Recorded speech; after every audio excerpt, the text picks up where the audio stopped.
Thanks for making the Locked On Ole Miss podcast your first listen every day. We are, in fact, free and available wherever you get your podcast, including YouTube. Do us a favor, subscribe to the YouTube channel, hit the bell for notifications, and, of course, upvote the video if you can as well. I'm here with John Gillespie, John Macon Gillespie from the Grove Report. We got some stuff to talk about because Lane Kiffin, as we talked about earlier in the podcast, made a comparison to Reggie Bush on Quinshon Judkins. So we want to talk about that. We're going to talk about spring game goals and, of course, this Kiffin to Auburn story to ESPN kind of feels like a do-over because the first one didn't completely go over well. That's just the way I take it. We'll see how John thinks about that again as well. How you doing, John? I am fantastic, Stephen. How are you? I'm doing just peachy, man. I'm doing absolutely peachy. And that just blew my mind. I had an idea of a show that I wanted to do today, and then Lane Kiffin mentioned, I don't know, the Quinshon Reggie Bush thing, and my ears just perked up. And I essentially did 2 segments on that with Lane Kiffin audio and Quinshon audio and all of that as well. What are your thoughts on that, man? Man, I remember, okay, so to date myself a little bit, Reggie Bush finished his collegiate career when I was in the 2nd or 3rd grade. But I do remember that big run that USC was on during that time span. And I mean, I can kind of see the comp there. I do think Reggie had more open field speed than Quinshon does. But Quinshon is incredible in between the tackles, and he's incredibly fast as he is. But I think Kiffin on the spot today, of course, we're recording this on Tuesday, was more so thinking, okay, who running back wise made a big impact from his first year to his 2nd year? And Reggie Bush is obviously the one that comes to mind there. But that does speak highly to what he thinks is possible with Judkins here at Ole Miss. And it's never a bad thing to be compared to Reggie Bush, right? I mean, that's always a good thing. But yeah, I mean, I can see the comp there a little bit, even though I'm looking at Judkins now from an adult perspective as opposed to Bush as a child perspective, a little bit. So Yeah, and I do whenever you do just a direct comp to Reggie Bush, the Quinshon one doesn't necessarily. He's kind of a combination of Reggie Bush and Lindell White, and both in one back because he doesn't have the top end speed that Reggie does, but he also doesn't necessarily have the end between the tackles, the grind it down that Lindell did, but he's just kind of like a combination that is incredibly special running back. Now, Lane Kiffin talked about how he could do extra things and different things with Quinshon in year 2. And I started to think out loud in the earlier part of the podcast. I wonder what that is. I guess it's pass game stuff, maybe outside stuff. What's the stuff that they might try to do to somebody like Quinshon Judkins to take him to the next level? I do think pass game is a big part of it. Now, obviously, he and Jerry and Ely are very different players, but I do think that this comparison here makes a little bit of sense, that Kiffin isn't afraid to slide his tailbacks into the slot or out wide a little bit, or even to send them on pass patterns out of the backfield. So that's the first thing that came to my mind when he mentioned that. Maybe we'll see a vanilla version of that in the Grove Bowl a little bit. But that's the first thing that came to my mind, because Kiffin builds his offenses around getting his best players the ball in space. And right now, Quinshon Judkins is probably his best player. So get him the ball in space, however that looks. If it's a handoff, if it's a swing route, if it's splitting him out wide, whatever. That's how I think a little bit different wrinkle could come with Judkins this year. But also just him understanding the playbook a little bit more, because this is year 2 for him. It's year 2 for Charlie Weiss, et cetera, et cetera. So we could see, maybe a little bit different run scheme or something like that. But pass game was the first big thing that came to my mind, because Kiffin has not been afraid to do that in the past. Yeah, and it's quite quite intriguing to think about. And we're not going to see anything in the Grove Bowl this weekend. It's going to be vanilla. I'm telling people all week, you watch the Grove Bowl, you don't care about the score, you don't care about the stats, and you're just looking for players that perform. That's how you watch a spring game. It has nothing to do with that type of stuff. What are you looking for in the spring game? I want to see. Okay, so I know I keep going back to quarterbacks every time we're here, but Kiffin mentioned that Jackson Dart has thrown, I believe, one interception this spring. I want to see how he does. Okay, because last year it was in the quarterback competition, it was Luke Altmaier operated very well within the offensive system. Dart had the better arm. He would take more chances, things like that. I want to see if he has that little bit of combination here of being willing to take some risks, but also being conservative when he has to be and not putting the ball at risk. That's what I'm looking for the most. And I'll be there in person on Saturday. So really looking forward to that, seeing it from kind of a bird's eye view. And really, I guess all the quarterbacks to an extent, but especially Dart, because I've seen him in person now for a year and going into year two. That will be kind of what I'm most focused on. Yeah, we'll talk to you after the game to get your perspective. We'll have Dalen Flowers after the game. I will watch the game on TV, so I can talk from there. So there's going to be reaction to the Grove Bowl, and I'm sure the Grove Report is going to be absolutely all over it as well. So that should be pretty interesting. Now, real quick before I let you go, there's one thing that there was another Kiffin and Auburn story that was released on ESPN. And we don't really talk about it because we don't want to rehash it. But I read this story, and honestly, it kind of felt like a do-over because the first one didn't accomplish what he wanted it to accomplish. So they tried again. What are your thoughts?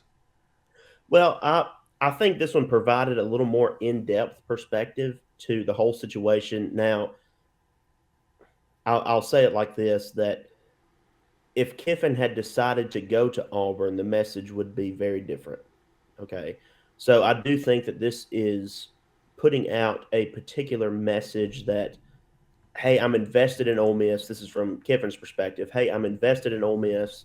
I want to see this place succeed. I want to succeed here myself. And I think his answers in the press conference today kind of mirrored that as well. So, yes, I could see that. I don't know that ESPN is necessarily bowing to the whims of Lane Kiffin that, he wants to put out a particular message. But if Lane Kiffin comes to ESPN and says, hey, I want to talk, they will listen. And I'm not saying that did or didn't happen, but whatever. But I thought some of Kiffin's answers in that ESPN story were pretty intriguing because he talked some about NIL. He talked some about, Ole Miss as a program, the collective, that kind of thing, and why he stayed at Ole Miss. And whether that's 100% true or not, I don't know. You don't know. Nobody knows except Lane Kiffin. But I do think that should kind of bolster the Ole Miss fan base a little bit, saying that, hey, this guy, at least on the surface, is invested in this program that, we as fans care about. And that's kind of what I took away from it the most, is that, sometimes Kiffin is a little touch and go a little bit with some of his answers, but he seemed to make a point in that story that was released today that, hey, I'm really bought in here. And, a lot of different factors led to him staying in Oxford, but here's some of those factors. And so I honestly thought it was, if you're looking at it from an Ole Miss fan perspective, I thought it was a very positive thing, especially when it comes to healing some of those wounds that maybe you and I both know were there amongst the fan base when all that Auburn stuff was going on. Yeah, I get comments every day in my videos talking about what went down in November. There's a lot of scar tissue there. And Lane Kiffin is doing what he can to try and make it better.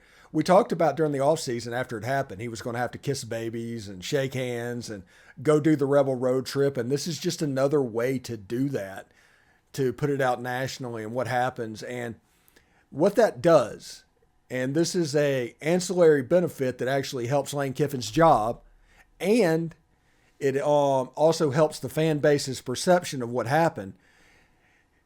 they talk about all of these things that 10, 15 years ago that Auburn would have been a slam dunk hire over Ole Miss. But now it's not so much. Look at the NIL collective now. Look at all these different things. So it was a story. It's like, hey, we went through this, but because we did, we actually made ourselves a little bit stronger coming out of it if you will let it happen. Did you take that away from it as well? Yeah, I mean that's the way you kind of have to frame it from a PR perspective, right? And Lane Kiffin, he's a football coach, but he is a PR guy, right? I mean, I think he learned that in his multiple stops along the way in his career, but that's the way you have to frame it, I think. After something, happens like it did this past November, that's the way that you have to present it is that, hey, yes, maybe even I, speaking from Lane Kiffin's perspective, didn't handle this the way that I should have, but look at the positives that came from it. That's the way you deflect it constantly, if you have to. So I don't know. Eventually, this will become kind of a non-story, I think. But as of now, I mean, it's the off season. There's not a lot to talk about. So let's continue to bring up, that Lane Kiffin almost went to Auburn, and why didn't he go to Auburn? I mean, and that's still a story in and of itself, especially here at this part of the spring. So, yeah, but I thought he handled it very well. If he wants to be successful at Ole Miss, continue to be successful at Ole Miss, those are the answers that he needed to give. Now, what he does need to be careful about is depending on how much money you make, the first number in that salary, that is the floor of the program. He's making over $8 million. Eight wins is the absolute floor for 2023. And once he gets over $9 million, it's going to go up to 9. That's just the way I look at this, because if you're going to demand that type of money and you're going to play the games that he has inevitably played in the last 3 years, you're going to get the expectations that come with it, in my opinion. Yeah, and I know this isn't a schedule discussion, but this is not a forgiving schedule either. I mean, it's, with road trips to Tuscaloosa and Athens, those are the two that always come up in my mind. It's not a forgiving schedule. I mean, he has his work cut out for him, but, I don't think he's ever really necessarily backed down from that kind of challenge. And so he's maybe betting on himself a little bit to say, hey, I am this good. I can get this job done. Year 2 with Judkins, potentially year 2 with Dart, assuming, he wins the quarterback job. We'll see how that pans out. But, yeah, I mean, and I think a lot of coaches bet on themselves, right? I mean, they're kind of that kind of person. So, or else they wouldn't be in this field. So, but yeah, no, I agree with you there, but it is not a forgiving schedule. I think you and I will both agree on that. Yeah, I did a game by game look with Chris Gordy in a video that I'm going to release later on today, and part of that was, it's like Alabama, that's an L, Georgia, that's an L, and then you start to look and it's like she split with LSU and Arkansas. How's that Auburn road game look? But either way, he has to get to 8 in 2023, in my opinion. Yeah, no, I totally agree. And I think that speaks a little bit of volumes as to where this program has come under Kiffin, right? Because, I guess 4 years ago now, 2019, 2018, we were like, okay, this team has to get to 6. If they don't get to 6, I mean, it's a failure.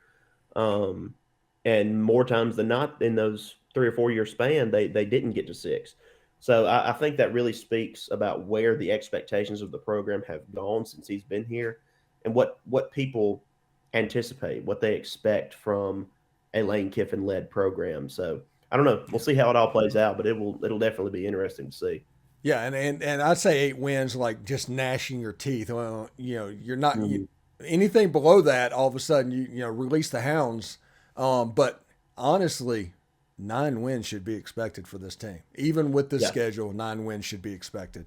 But 8, I will handle 8. But they honestly should shoot for 9. And honestly, if you told me, this is going to sound absolutely weird. If you told me that Ole Miss went 10-2 and did not lose in Tuscaloosa, I would not be surprised.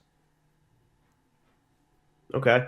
Mm-hmm. This is hot take Tuesday, Wednesday, whenever this drops. I guess. Yeah. If you told me that, I don't think they're winning in Georgia, But I No. do see a scenario where they could win that game in Alabama. New quarterback, new offensive coordinator, new defensive coordinator. They're changing everything in Alabama. I think there's a chance that Ole Miss can get over there and get them. But I also think there's a chance that Ole Miss could like lose to Tulane. Yeah, That would be the other loss. So I think that's usually how this works, right? I mean, it's usually, hey, there's a scenario for 10-2, but there's also a scenario for 5-7. This team's not going 5-7, but you know what I mean. Yeah. That's usually how this kind of thing works. Yeah, and it won't be whenever we go through the summer and we just do our check W's and L's and pick 'em games, but it's not going to go anyway like we say it. It's just the way it is. No, never. Yeah. And we get paid the big bucks, I guess. Well, not even really big bucks, but we get some form of coin for making these predictions, and it never goes that way. So yeah. Well, the benefit that I've learned from doing this is there is no penalty for being wrong. Correct. You can be wrong as much as you want to. This isn't a quiz show. This isn't a game show. This isn't Jeopardy. Exactly. So we're going to have takes, we're going to have fun, and we're going to try and do it. But anyway, thank you, John. And thanks again for making the Locked On Ole Miss podcast your first listen every day. Make sure you check out our brand new podcast, Locked On College Basketball. It has everything you need to know about college basketball in one place. Plus, you get to hear from big-name experts, insiders, coaches, and players. Locked On College Basketball available on YouTube and wherever you get your podcast. John Gillespie from the Grove Report joining us this week like he always does. Thank you very much, man. Always a pleasure, Stephen. Thank you. All right. See you later, bud.